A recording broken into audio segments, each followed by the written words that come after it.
So my name's Bre Graham. I am a food writer and an editor. I'm the lifestyle editor at Courier Magazine here in London. I've been a writer for a long time. I write recipes. I have a weekly food newsletter called Dishes to Delight.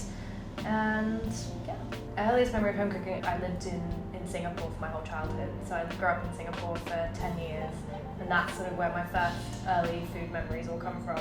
So I think my earliest memories are probably like going to like wet markets in Singapore and like in the sort of early 90s when everything still felt a bit more surreal than it does sort of there now. But back then it really felt just so magic in terms of all of the sort of food in the wet markets that you can see and things like that.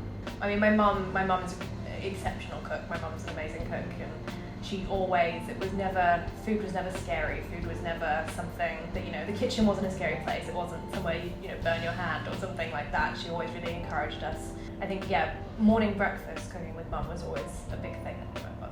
And so then I love like a weekend breakfast when you're like, got time, can really dedicate a few hours to it. So yeah, I think a weekend breakfast specifically is one of my favorite things to cook.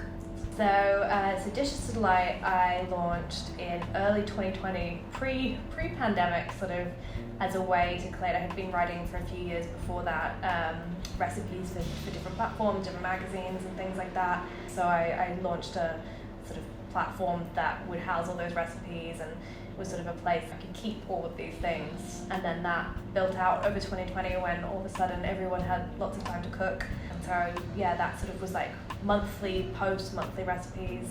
And then in 2021 that became a weekly newsletter called Dishes to Delight, which is sort of, it's every week it's kind of the same. It's an essay, it's a recipe, it's a recommendation on something to read, and then it finishes every week with a suggestion of what to cook for your week ahead.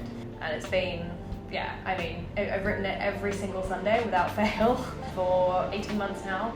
Every Sunday night when I sit down to write it, I love doing it. So yeah, it's been lots of fun. Yeah, travel has kind of shaped everything in a strange way, in a good way.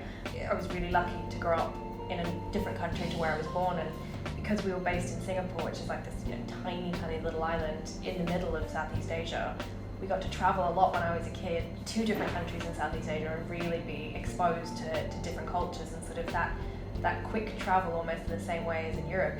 From Singapore you can be in Malaysia in a few hours, or you can just hop to Thailand. Like, it's all really close. Australia is lovely, but it's very far away and a little bit isolated from the rest of the world, and I think that's a big reason why when I was 18 I wanted to leave Sydney, because I just kind of wanted to be somewhere where I could more easily travel.